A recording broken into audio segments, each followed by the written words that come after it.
e a Secretaria de Economia apresentou nesta tarde a proposta do orçamento para o ano que vem. O assunto ainda vai ser votado na Assembleia Legislativa.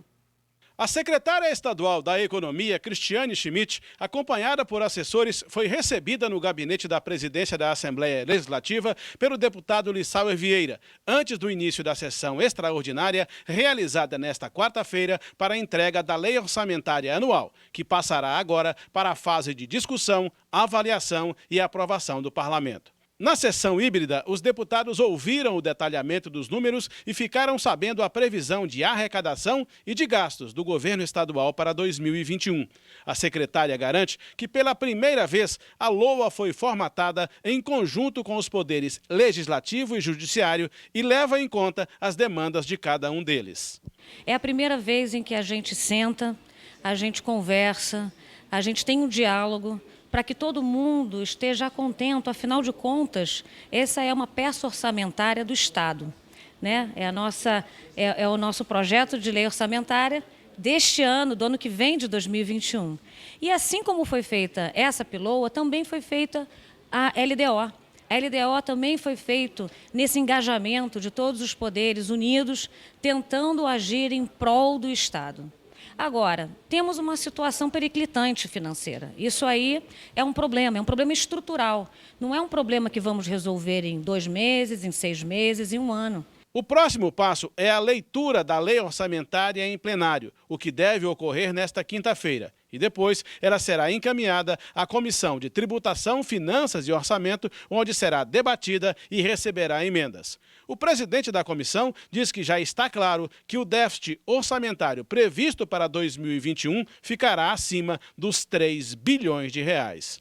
Nós recebemos o projeto de lei da LOA 2020-2021, não com muita alegria também, porque nós recebemos já com um déficit de praticamente 3,8 bilhões, o que não é uma notícia muito agradável, apesar de todo o esforço que tem sido feito aqui pela nossa casa, no sentido de ajudar nas economias do Estado, no não crescimento nas despesas, no controle orçamentário e financeiro, o exercício que todo o governo do Estado vem fazendo nesse sentido, mas ainda assim a previsão de arrecadação de 28 bilhões e uma previsão de despesa de 32, ou seja, um déficit de mais de 3 bilhões de reais, que apesar de todos os esforços que estão sendo feitos para contornar essa dificuldade, ainda permanece. Então nós vamos agora começar a fazer os debates sobre a questão da LOA aqui na Comissão de Tributação e Finanças, em seguida, até o final do ano, remeter para o plenário, e também tem nesse período o prazo para as emendas parlamentares do orçamento impositivo, que é a grande questão que nós estamos aqui também debatendo e que todos os deputados têm pleno interesse juntamente com os municípios. O presidente da Assembleia diz que as emendas impositivas dos deputados estão garantidas no orçamento estadual do próximo ano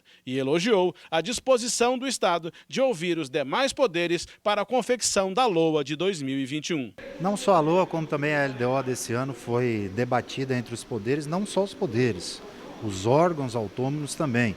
Foi reunido por várias oportunidades para discutir a LOA e a LDO, Tribunal de Justiça, Executivo, Assembleia Legislativa, Ministério Público, Tribunal de Contas do Estado, Tribunal de Contas dos Municípios, Defensoria Pública, para debater as diretrizes da Lei de Diretriz Orçamentária e também agora os termos da LOA, que é a Lei Orçamentária Anual. E é importante nós frisarmos que o governo do Estado vem fazendo esse trabalho de transparência, esse trabalho de diálogo, para nós podermos chegar aqui com uma proposta já praticamente redonda, praticamente pronta, com 99% dela formatada. Claro que alguns debates e as emendas parlamentares precisam ser apresentadas aqui no Parlamento. Cada deputado vai apresentar a sua emenda para a região ou para o segmento que ele quiser apresentar. Mas nos termos gerais, a LOA já vem pronta. Então evita aquela discussão, evita toda aquela correria no período da relatoria da matéria, para nós podermos agilizar essa votação e fazer uma lei orçamentária próxima, o mais próximo possível da realidade orçamentária do Estado e também mais próximo possível da necessidade de cada órgão, cada poder e da necessidade de cada setor do Estado que vai estar incluído lá, como saúde, educação, moradia, assistência social. O TBC 2, 6 horas 50 minutos e olha que história estranha. Sementes misteriosas estão sendo enviadas do exterior, Danusa. Meu Deus, e olha, moradores de 8 estados, incluindo Goiás, afirmam que receberam os pacotes pelos Correios. Veja na reportagem da Camila Rodrigues. O José recebeu uma encomenda com itens de aeromodelo há uns 8 meses. E junto veio esse pacotinho com sementes ainda desconhecidas. Eu fiz a compra, quando chegou a minha compra, eu fui abrir o pacote, tinha um saquinho de semente. Aí nesse saquinho de semente, bem lacrado. Ele até pensou em plantar e estava esperando o período chuvoso. Se chovesse, eu ia plantar no lote. Depois fiquei sabendo boato na internet que estava esse problema da semente. Eu falei, vindo da China, eu vou entregar no Ministério da Agricultura. Aí procurei aqui e entreguei a semente. A Maria José e a filha dela também receberam as sementes. Elas colecionam suculentas e encomendaram algumas pelo site da China. Mas depois que elas viram várias denúncias sobre os pacotes que elas haviam recebido, a dona Maria desconfiou. Nós nos empolgamos, estava começando uma coleção nova, resolvemos pedir por lá. O pacote chegou, né? Só que devido à situação, vindo do lugar que veio, nós ficamos com medo. Aí nós guardamos e estamos aqui agora esperando para ver o que ia dar, né? As unidades da Agrodefesa aqui de Goiás já registraram 6 casos e recolheram 15 pacotes com as sementes. Moradores de outros 7 estados também afirmaram que receberam as embalagens. Em alguns casos, elas chegaram junto com encomendas feitas pela internet, mas em outros as sementes foram encaminhadas sem qualquer pedido. Todas as embalagens estão sendo recolhidas e levadas para o Laboratório Federal de Defesa Agropecuária aqui de Goiás, que está analisando cada amostra. Porque esse laboratório está muito bem equipado, tanto de tecnologia quanto de pessoal, para poder identificar a origem, identificar essas sementes. Tanto qual que é a espécie, quanto a parte fitossanitária. Podem ser sementes de espécies que não existem aqui no Brasil e podem ser nocivas. Podem ser plantas invasoras de culturas, que causam danos econômicos. Podem ser plantas que causem danos ao meio ambiente, porque não existe no Brasil, são plantas exóticas. E podem também, essas sementes podem carregar pragas e doenças que não existem no Brasil. O superintendente orienta as pessoas que receberam essas sementes e ainda não comunicaram os órgãos de defesa. Recomendação: todo mundo que receber essas sementes, que não pediu essas sementes, primeiro, não manipular essas sementes, não abrir o pacote e procurar uma unidade do Ministério da Agricultura ou uma unidade do órgão estadual de defesa sanitária, que no caso do estado de Goiás é a Agrodefesa. É muito importante quem receber essas sementes não descartar essas sementes, não querer descartar. Porque as sementes, se for descartada no lixo, ela pode entrar em contato com o solo e ela pode germinar. Aí ela pode proliferar as pragas e doenças, ou ela mesma, né, se for uma planta exótica no Brasil. Olha, gente, do jeito que está 2020, o melhor a se fazer mesmo é ligar para a Superintendência Federal da Agricultura. Então, anota aí o telefone, é o 3221-7200 ou o final 3221-7238. Se você mora em outra cidade que não seja Goiânia, o pacote pode ser levado na unidade da Agrodefesa aí da sua cidade, mas como a gente viu na reportagem, não abram e não plantem nada. A prevenção à Covid-19 junto à população indígena e quilombola é o tema de um projeto aprovado em segunda votação na Assembleia Legislativa de Goiás. Veja os detalhes na reportagem.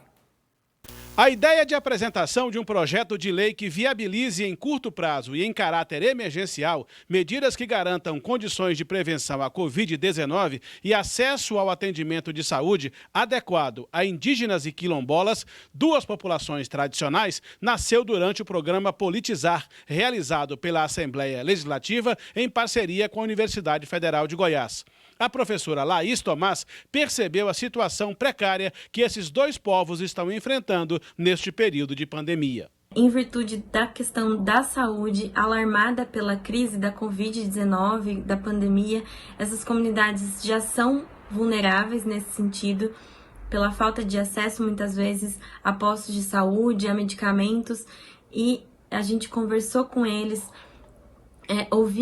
Nós ouvimos os depoimentos, postamos alguns nas nossas redes sociais e vimos o quanto urgente era essa situação. Pelos dados mais recentes do IBGE, o estado de Goiás tem 117 comunidades quilombolas e 17 comunidades indígenas, todos na mesma situação de vulnerabilidade diante da falta de condições sanitárias para se defender do coronavírus, como explica o coordenador de comunicação do Politizar, que é remanescente da comunidade Calunga. Nosso território abriga sábios, anciões, parteiras, farmacêuticos naturais, raizeiras, inclusive com a pandemia da Covid-19, essa é uma das nossas principais preocupações, pois grande parte da nossa comunidade é idosa e nós não temos hospitais, não temos estrutura hospitalar nenhuma. E com a abertura do Parque Nacional em Alto Paraíso, muitos turistas estão vindo para o nosso território Calunga, estão invadindo, os casos estão aumentando, os números estão cada vez maiores. Nós já temos caso de morte na comunidade, inclusive na minha família. O deputado Lissauer Vieira, que apresentou o projeto aprovado em segunda votação na sessão desta terça-feira, afirma que índios e quilombolas são grupos de extrema vulnerabilidade, que em momentos como esse de pandemia precisam de mais atenção ainda. Nós estamos vivendo um período de extrema dificuldade, principalmente onde a população na região norte, nordeste do estado, onde estão os indígenas e quilombolas aqui do estado de Goiás, tem muito menos acesso à informação, muito menos acesso às questões sanitárias, de saúde pública de fato. Então a ideia é nós criarmos, isso foi sugerido por uma comissão de jovens do nosso programa Politizar, que é um programa muito importante aqui da Assembleia Legislativa, onde eles nos apresentaram essa ideia de nós podermos ter políticas públicas essenciais e específicas para as comunidades indígenas e quilombolas. Isso nada mais é que levar um pouco mais de dignidade para essas pessoas que vivem já em uma região distante, locais muito mais difícil acesso, com menos acesso à informação e até mesmo ao sistema de saúde pública. Então, isso é um pouco mais de dignidade para essas pessoas. O nosso intuito foi esse, aprovamos a lei e agora vamos levar para a sanção do governador. O projeto prevê a criação de equipes multidisciplinares de atenção à saúde indígena e quilombola, qualificadas e treinadas para o enfrentamento à Covid-19, utilizando equipamentos de proteção individual adequados e testados antes de entrarem em territórios indígenas e quilombolas. O TBC2 está ficando por aqui. A Thaís Freitas, do TBC Esporte, está chegando. Obrigada pela sua companhia, uma boa noite. Uma boa noite para você, obrigado pelo carinho da audiência, a cada um que nos acompanhou, Sônia do Solar Santa Rita, o Tony, o Emerson, o Flávio e tantos outros que estiveram conosco. Thaís, agora é com vocês. Obrigada, gente, boa noite. Vocês que se despedem do TBC2, vem comigo para o TBC Esporte, que a gente começa agora essa sexta-feira, dia 30 de setembro, com muitas notícias boas.